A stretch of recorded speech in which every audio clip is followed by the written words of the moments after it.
해질녘 거대한 창을 통해 서울 도심의 불빛이 한기준의 사무실을 붉게 물들였습니다. 60대의 나이가 무색하게 단단한 몸을 유지하고 있는 한기준은 창가에 서서 자신이 일군 제국을 내려다보고 있었죠. 그의 손끝에는 위스키 한 잔이 들려 있었고 얼음이 녹아내리는 소리만이 적막한 사무실에 울려 퍼졌습니다. 회장님, 오늘 마지막 회의 자료입니다. 비서가 조심스레 문을 열고 들어왔어요. 한기준은 고개를 돌리지 않은 채 손짓으로 테이블 위를 가리켰습니다. 비서는 서류를 내려놓고 나가면서 문을 닫았고 다시 침묵이 찾아왔어요. 한기준의 삶은 성공 그 자체였습니다. 세계적인 기업의 수장으로서 그의 이름은 경제 지면의 단골이었고 그가 내리는 결정 하나하나가 시장을 움직였죠. 하지만 그의 눈빛에는 항상 채워지지 않는 공허함이 깃들어 있었어요.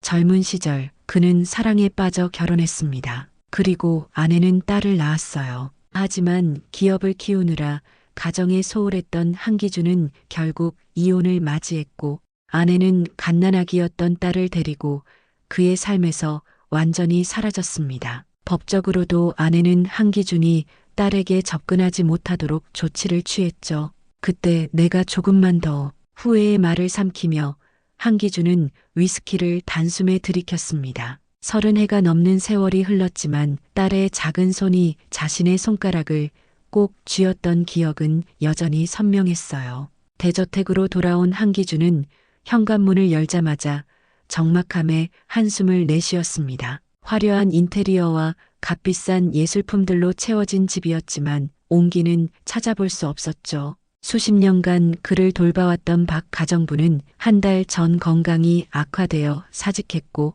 그 이후로 집은 더욱 차갑게 느껴졌어요.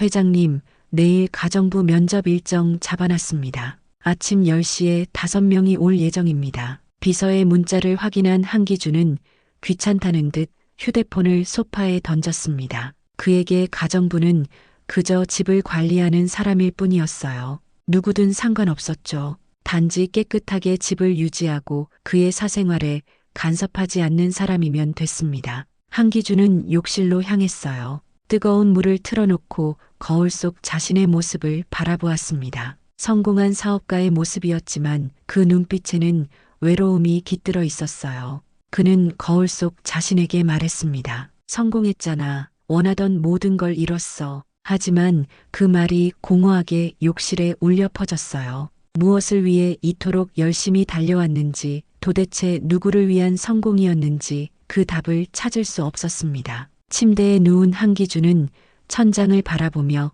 생각에 잠겼어요. 내일의 면접은 그저 또 하나의 일과에 불과했지만 왠지 모를 예감이 그의 가슴을 스쳤습니다. 무언가 변화가 시작될 것 같은 묘한 불안감이 그를 감쌌죠. 다음 날 아침 한기준의 저택 응접실에는 면접 지원자들이 차례로 들어왔습니다. 4명의 지원자를 만난 후 한기준은 지루함에 하품을 참지 못했어요. 모두 그의 재산과 명성에 눈이 멀어 있었고 가정부라는 직책보다는 그와의 관계를 염두에 두는 것 같았습니다. 마지막 1명 남았습니다. 비서의 말에 한기준은 고개를 끄덕였어요. 문이 열리고 28살의 젊은 여성이 들어왔습니다. 하은이라고 소개한 그녀는 단정한 차림새와 깔끔하게 정돈된 머리 그리고 자신감 있는 목소리로 인사했어요. 안녕하세요, 한 회장님. 하은이라고 합니다. 한기준은 무심한 듯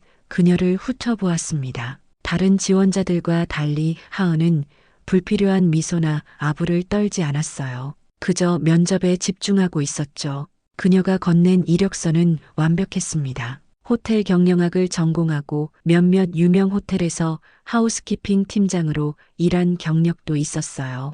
왜 호텔이 아닌 개인 가정부를 지원했지? 한기준의 질문에 하은은 망설임 없이 대답했습니다. 더 깊이 있는 서비스를 제공하고 싶었어요. 호텔은 손님들이 계속 바뀌지만 한 분을 모시면서 그분의 필요와 취향을 완벽하게 파악하고 충족시키는 일이 저에게는 더 의미 있을 것 같았습니다. 그녀의 대답이 마음에 든 한기준은 고개를 끄덕였어요. 하은의 인상은 왠지 모르게 편안했습니다. 단순히 일을 구하러 온 사람이라기보다는 오랫동안 알고 지낸 듯한 묘한 친근감이 느껴졌죠. 언제부터 일할 수 있나? 지금 당장이라도 가능합니다. 면접이 끝난 후 한기준은 하은을 고용하기로 결정했어요. 비서에게 필요한 서류 작업을 지시하고 하은에게는 내일부터 출근하라고 전했습니다. 하은은 공손히 인사하고 나갔어요. 한기준은 창밖을 바라보며 생각에 잠겼습니다. 왜 그녀를 선택했는지 스스로도 명확하게 이유를 알 수 없었어요. 분명 역량은 뛰어났지만 그것만은 아니었죠. 무언가 그를 끌어당기는 힘이 있었습니다. 다음 날 하은은 정확히 아침 8시에 저택에 도착했어요. 한기준은 출근 준비를 하고 있었고 하은은 능숙하게 아침 식사를 준비했습니다. 그녀의 움직임은 마치 이 집에 오래 살았던 것처럼 자연스러웠어요. 한기준은 식탁에 앉아 신문을 읽으며 하은의 모습을 곁눈질로 살폈습니다. 그녀가 테이블을 닦기 위해 몸을 숙였을 때 한기준은 무언가를 발견했어요. 하은의 오른쪽 다리 종아리에 있는 작은 점이었습니다. 마치 나비 모양처럼 생긴 그 점은 한기준의 가슴을 쿵 하고 내려앉게 만들었어요. 괜찮으세요, 회장님? 하은의 목소리에 한기준은 정신을 차렸습니다. 그는 급히 시선을 돌리고 목을 가다듬었어요. 괜찮아, 괜찮아. 그날 하루 종일 한기준은 하은의 다리에서 본 점에 대해 생각했습니다. 그 모양, 위치가 너무나 낯익었어요. 30년 전 갓난아기였던 딸의 다리에도 똑같은 자리에 비슷한 모양의 점이 있었죠. 그때 아내와 함께 그 특이한 점을 보며 웃었던 기억이 선명하게 떠올랐습니다. 말도 안 돼. 한기준은 중얼거렸어요. 하지만 가슴 한구석에서는 작은 희망이 꿈틀거리기 시작했습니다. 그 희망은 두려움과 함께 그의 마음을 뒤흔들었죠. 만약 하은이 정말 자신의 딸이라면 그 생각만으로도 한기준의 심장은 요동쳤어요. 그날 밤 한기준은 오랜만에 옷장 깊숙한 곳에서 오래된 사진첩을 꺼냈습니다. 먼지를 털어내고 조심스레 페이지를 넘기자 갓난아기였던 딸의 사진이 나왔어요. 그리고 정말로 아기의 오른쪽 다리에는 나비 모양의 작은 점이 선명했습니다. 며칠이 지나고 한기준은 하은의 행동을 유심히 관찰하기 시작했습니다. 하은이 차를 내릴 때의 손짓, 책을 정리하는 방식, 심지어 웃을 때 살짝 기울어지는 고개의 각도까지 모든 것이 어딘가 익숙하게 느껴졌어요. 마치 오래전 헤어진 아내의 모습을 보는 것 같았습니다. 하은 씨, 고향이 어디지? 한기준은 마치 무심한 듯 물었지만 가슴은 빠르게 뛰고 있었어요. 하은은 커피를 내려놓으며 잠시 생각에 잠겼습니다. 서울에서 태어났지만 어릴 때부터 보육원에서 자랐습니다. 제게는 서울 전체가 고향이라고 할 수 있겠네요. 그 대답에 한기준의 심장이 쿵 내려앉았습니다. 보육원이라. 이혼 후 아내가 딸과 함께 사라졌을 때 한기준은 그들이 잘 지내고 있을 거라 짐작했어요. 하지만 만약 아내에게 무슨 일이 생겼다면, 그리고 딸이 보육원에 맡겨졌다면 부모님에 대해선 기억이 없나요? 하은은 잠시 망설이다 대답했습니다. 어머니에 대한 희미한 기억만 있어요. 10살 때까지는 함께 살았지만 어머니는 알코올 중독과 도박으로 힘든 시간을 보내셨고 제가 13살 때 돌아가셨습니다.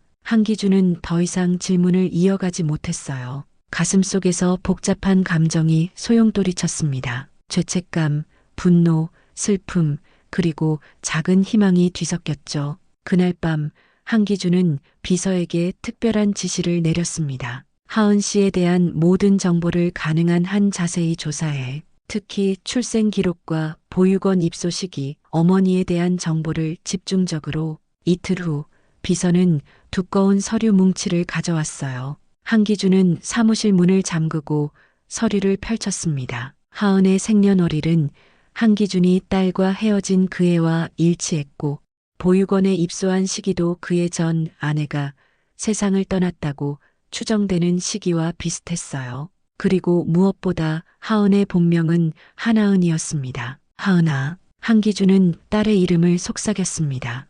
눈물이 그의 뺨을 타고 흘러내렸어요. 30년간 찾지도 않았던 딸이 이제 와서 그의 집에 들어왔다는 사실이 믿기지 않았습니다. 하지만 왜 하은은 자신이 한기준의 딸임을 알고 있었을까? 복수하기 위해 온 것일까? 한기준은 하은의 방을 몰래 살펴보기로 결심했어요. 하은이 시장에 간 사이 그는 조심스럽게 그녀의 방에 들어갔습니다. 방은 놀랍도록 정갈했고 개인적인 물건은 거의 없었어요. 단지 작은 책상 위에 놓인 사진첩 하나가 눈에 띄었습니다. 한기준은 떨리는 손으로 사진첩을 펼쳤어요. 첫 페이지에는 어린 하은의 사진이 있었습니다. 5살쯤 되어 보이는 하은은 놀이터에서 웃고 있었어요. 그 다음 페이지를 넘기자 한기준의 심장이 멈추는 것 같았습니다. 갓난아기 하은을 안고 있는 젊은 시절의 그 자신과 전 아내의 사진이었어요.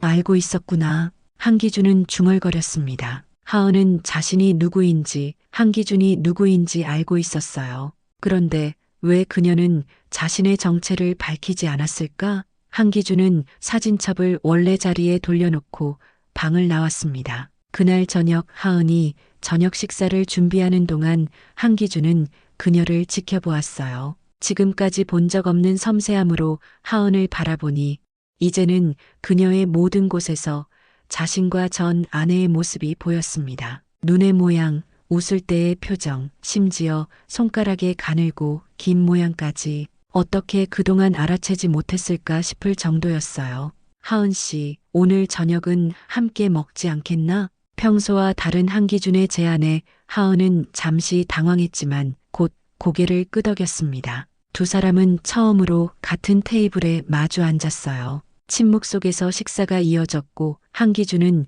여러 번 입을 열려다 다시 다물었습니다. 어떻게 시작해야 할지, 무슨 말을 해야 할지 알 수 없었어요.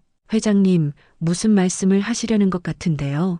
하은의 말에 한기준은 깜짝 놀라 고개를 들었습니다. 그녀의 눈빛은 차분했지만 그 안에는 말할 수 없는 감정이 깃들어 있었어요. 한기준은 잠시 침묵하다가 결심한 듯 입을 열었습니다. 하은 씨가 여기 온 진짜 이유가 궁금해. 하은은 천천히 수저를 내려놓았어요. 그녀의 손이 미세하게 떨리고 있었습니다. 무슨 말씀이신지. 내 다리에 점이 보였어. 나비 모양의 그 점. 한기준의 말에 하은의 얼굴이 창백해졌습니다. 그녀는 잠시 말을 잇지 못하다가 깊은 숨을 들이마셨어요. 그럼 아셨군요. 단 3마디였지만 그 말은 두 사람 사이의 모든 것을 바꿔놓았습니다. 한기준의 눈에서 눈물이 흘러내렸어요. 30년 동안 숨겨두었던, 아니 외면했던 감정이 홍수처럼 밀려왔습니다. 언제부터 알고 있었니? 하은은 테이블 위에 놓인 자신의 손을 바라보며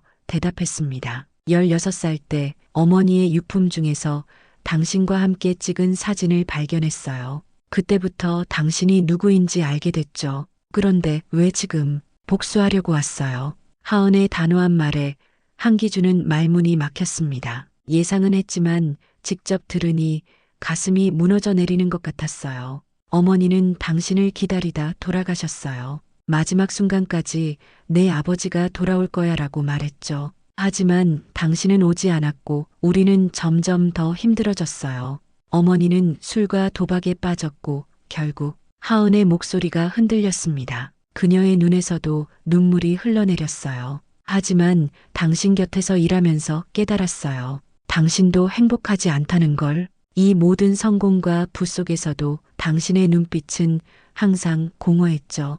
이제는 무엇을 위해 이곳에 왔는지 저도 혼란스러워요. 한기준은 천천히 일어나 하은에게 다가갔습니다. 그리고 평생 처음으로 누군가 앞에 무릎을 꿇었어요. 용서해달라는 말은 할 수 없다. 용서받을 자격이 없으니까. 하지만 내가 내 딸이라는 사실이 얼마나 나를 기쁘게 하는지. 한기준의 어깨가 흔들렸습니다. 평생 감정을 억누르고 살아온 그였지만 이제는 더 이상 참을 수 없었어요. 하은은 의자에서 일어나 한기준 앞에 함께 무릎을 꿇었습니다. 왜 우리를 찾지 않았어요? 찾았어. 처음 3년간은 필사적으로 찾았단다. 하지만 내 어머니는 모든 연락을 거부했고 법적으로도 나를 내게서 멀리 떨어지게 했어. 그때 내가 더 노력했어야 했는데 시간이 지나면서 내 자신을 합리화했지. 아이는 어머니와 함께 있는 게 좋을 거야. 지금 내 곁에 있다면 행복할까?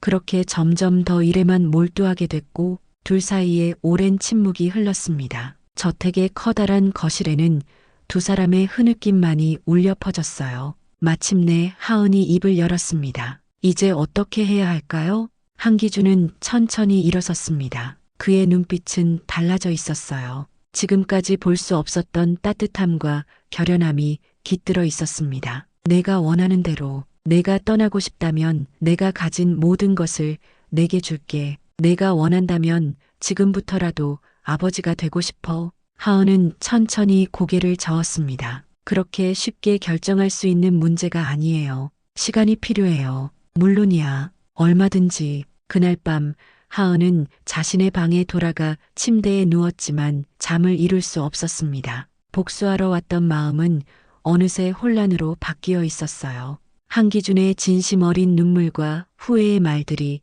계속 귓가에 맴돌았습니다. 한편 한기준도 뜬 눈으로 밤을 지새웠어요. 갑작스러운 재회와 진실의 폭발 속에서 그는 자신의 삶을 되돌아보았습니다. 그동안 쌓아올린 모든 것이 헛된 것처럼 느껴졌어요. 가장 소중한 것을 잃어버린 채 달려온 30년이었습니다. 다음 날 아침 하은의 방은 비어 있었습니다. 침대는 정갈하게 정리되어 있었고 옷장에는 그녀의 물건들도 없었어요. 한기준은 창백한 얼굴로 집안을 헤매며 하은의 이름을 불렀지만 대답은 돌아오지 않았습니다. 한기준은 현관 테이블 위에 놓인 편지를 발견했습니다. 하은의 필체였어요. 떨리는 손으로 편지를 펼쳤습니다. 회장님께, 아니 아버님께 갑작스럽게 이렇게 떠나 죄송합니다. 하지만 저에게 생각할 시간이 필요했습니다. 어머니의 마지막 순간부터 당신을 원망하며 살아왔기에 하룻밤 만에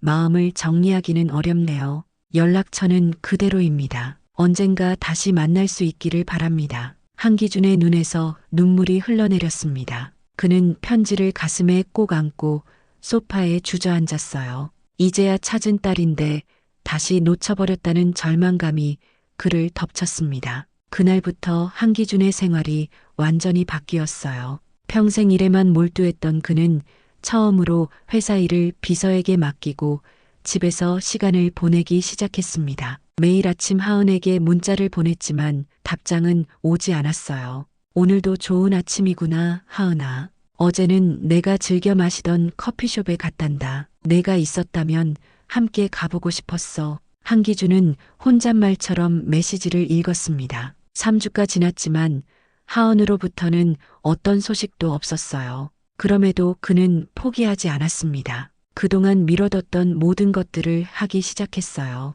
의사를 찾아가 건강검진을 받고 오랫동안 만나지 못했던 옛 친구들을 만났습니다. 그리고 무엇보다 하은이 언젠가 돌아올 것을 기대하며 집을 따뜻한 공간으로 바꾸기 시작했어요. 차가운 대리석과 금속 소재의 가구들은 따뜻한 원목 가구로 교체되었고 흰 벽에는 밝은 색의 그림들이 걸렸습니다. 한기준은 하은의 방도 새롭게 꾸몄어요. 그녀가 좋아할 만한 책들과 화분, 그리고 따뜻한 조명까지 마치 오래전에 딸에게 해주지 못했던 모든 것을 지금이라도 해주고 싶은 마음이었습니다. 회장님, 이민우 변호사님 연락이 왔습니다. 비서의 문자를 받고 한기준은 즉시 전화를 걸었습니다. 네, 한 회장님. 지시하신 대로 하은 씨의 어머니 송미래 씨에 관한 모든 정보를 찾았습니다. 안타깝게도 12해 전에 강경화로 돌아가셨습니다. 하은 씨가 13살 때였죠.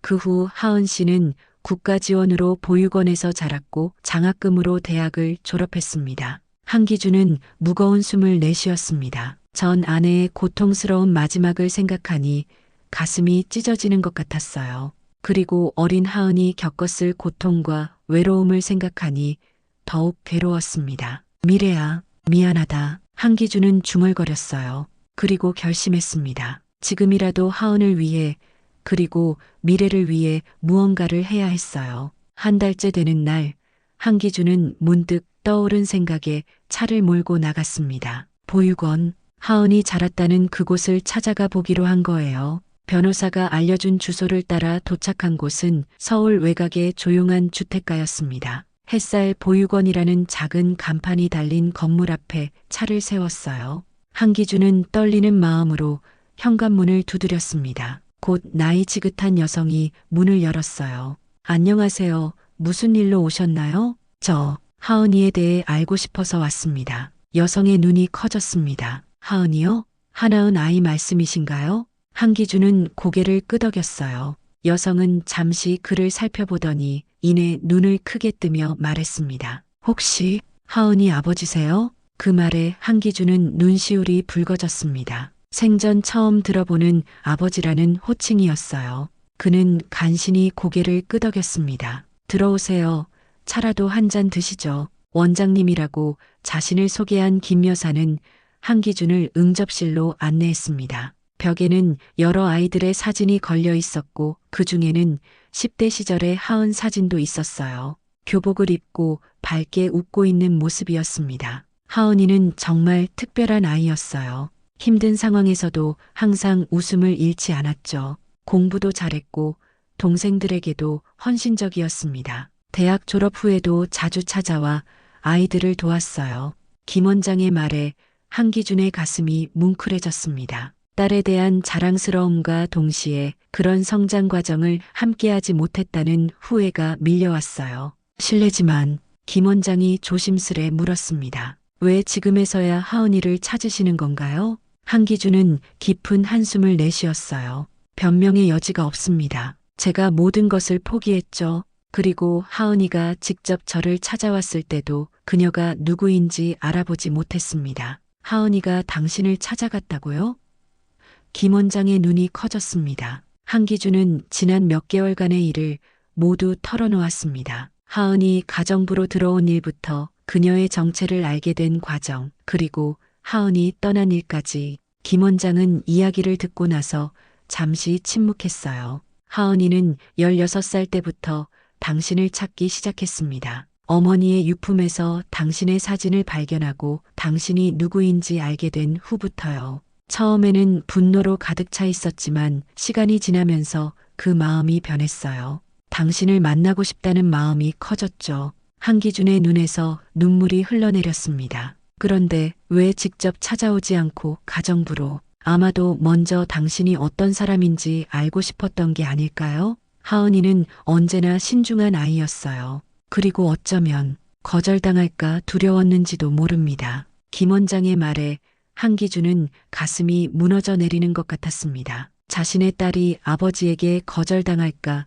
두려워했다는 사실이 그를 더욱 괴롭게 했어요. 제가 할 수 있는 일이 있을까요? 하은이를 다시 만날 수 있도록 도와주실 수 있을까요? 김 원장은 잠시 생각하더니 고개를 끄덕였습니다. 하은이가 매달 마지막 주 토요일에 이곳에 와서 아이들을 돕습니다. 이번 주 토요일이 바로 그날이에요. 한기준의 눈이 희망으로 빛났습니다. 정말 감사합니다. 토요일이 되자 한기준은 이른 아침부터 보육원 근처에서 기다렸습니다. 김 원장과 의논한 후 그는 직접 나타나는 대신 편지를 남기기로 했어요. 하은에게 선택권을 주고 싶었기 때문입니다. 오전 10시경 멀리서 하은이 걸어오는 모습이 보였습니다. 단정한 차림에 밝은 미소를 짓고 있었어요. 한기준은 차 안에서 숨죽이며 그녀를 바라보았습니다. 딸의 모습이 이렇게 아름다울 수 있다는 사실에 가슴이 벅차올랐어요.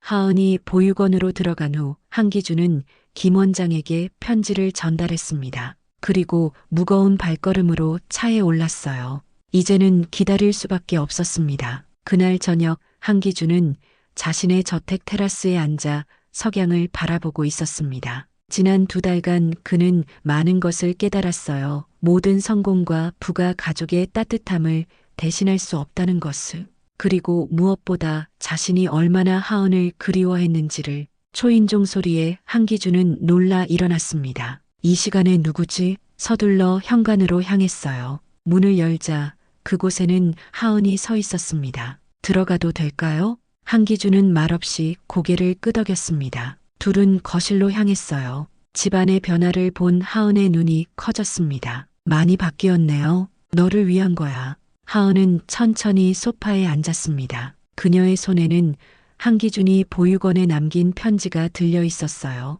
편지 읽었니? 하은은 고개를 끄덕였습니다. 매일 제게 보낸 문자 메시지도 모두 읽었어요. 답장하지 않아서 죄송합니다. 아니야, 내가 시간이 필요했던 거 이해해. 침묵이 흘렀습니다. 마침내 하은이 입을 열었어요. 제가 여기 온 이유는 당신을 용서하기로 결심했기 때문이에요. 어머니도 그것을 원했을 거예요. 마지막까지 당신을 기다리셨으니까요. 한기준의 눈에서 눈물이 흘러내렸습니다. 그는 천천히 하은에게 다가가 무릎을 꿇었어요. 고마워. 정말 고마워, 하은아. 내가 남은 생을 다 바쳐도 내게 진 빚을 갚을 수 없겠지만 지금부터라도 진짜 아버지가 되고 싶어. 하은의 눈에서도 눈물이 흘러내렸습니다. 그녀는 천천히 손을 뻗어 한기준의 어깨에 얹었어요. 함께 시작해봐요. 아버지. 그 한마디에 한기준의 심장이 뛰었습니다. 평생 듣고 싶었던 말이었어요. 그로부터 몇 개월 후 한기준의 저택은 완전히 다른 곳이 되었습니다. 하은은 가정부가 아닌 딸로서 그곳에 살기 시작했어요. 한기준은 회사 일을 줄이고 하은과 함께하는 시간을 늘렸습니다. 둘은 공백의 시간을 메우기 위해 서로의 인생에 대해 이야기를 나누었어요. 한기준은 하은의 이름으로 장학재단을 설립했습니다. 보육원 출신 아이들이 꿈을 이룰 수 있도록 돕는 재단이었어요. 하은은 그 재단의 이사장으로서 자신과 같은 환경의 아이들에게 희망을 주기 시작했습니다. 봄이 찾아오고 도시는 벚꽃으로 물들었습니다. 한기준과 하은은 함께 한강변을 걸었어요. 하은의 오른쪽 다리 나비 모양의 점이 햇살에 반짝였습니다. 아버지, 저기 보세요. 벚꽃이 정말 아름답네요. 한기준은 미소 지었습니다. 딸의 목소리에서 아버지라는 말이 자연스럽게 흘러나오는 것이 아직도 신기했어요. 내 어머니도 벚꽃을 좋아했단다. 우리가 처음 만난 곳도 벚꽃이 흐드러지게 핀 캠퍼스였어. 하은은 한기준의 팔을 잡았습니다. 어머니 이야기 더 들려주세요. 두 사람은 천천히 벚꽃길을 걸으며 이야기를 나누었습니다. 봄바람이 불어오자 벚꽃잎이 흩날렸고 그 사이로 햇살이 비쳤어요. 30년의 공백을 뛰어넘어 아버지와 딸은 새로운 시작을 향해 함께 걸어갔습니다.